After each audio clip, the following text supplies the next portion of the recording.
according to this, are you saying God Almighty made a mistake? Okay, yeah. You want to address the question? We've So talked about I this know that before. Matthew 16 is gonna come out. I'm gonna give a quick, as fast as I can, like 45-second ish answer. Right. So I know that Matthew 16 is gonna come up. Two answers. One is internal. One is external to church history. First of all, so Jesus, right, says, "You are Petra. You are the rock. Upon you I will build this church." He says that Peter is. Now, depends on how you exegete the text. You could say Peter, or it could mean the apostles, right? It could mean all the apostles, as the Greek Orthodox believe. And then Jesus gives him the keys, and then the promise, the function of the keys is binding and loosing in heaven. 2 chapters later, by the way, 2 or 3 believers gather in Matthew 18.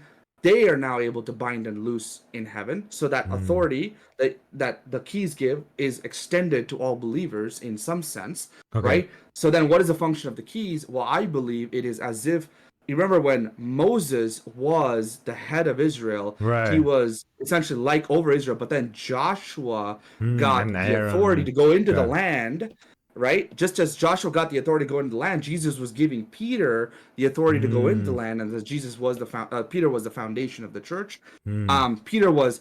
We're not disputing that Peter was an absolutely important. You can even argue he was the head of the apostles, but we don't personally see any difference between like Peter and any of the other apostles. The second thing is that in church history, how this verse was read through the church fathers, even in the interpretations where you could see where they say it's Peter specifically, right?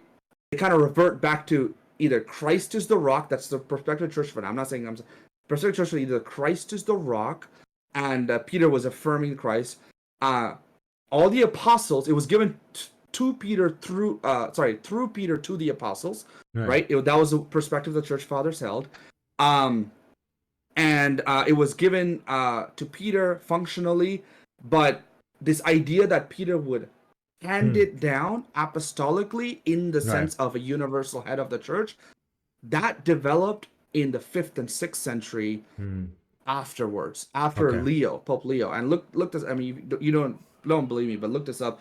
It was really Leo after the 5th and 6th century that really developed that. This is not even distributed by Catholic. This is known like where Rome obviously became political more than it became anything else. Rome was very politically charged. So Jesus did hand over the keys, just as Moses handed over to Joshua. Joshua is the one who conquered the land.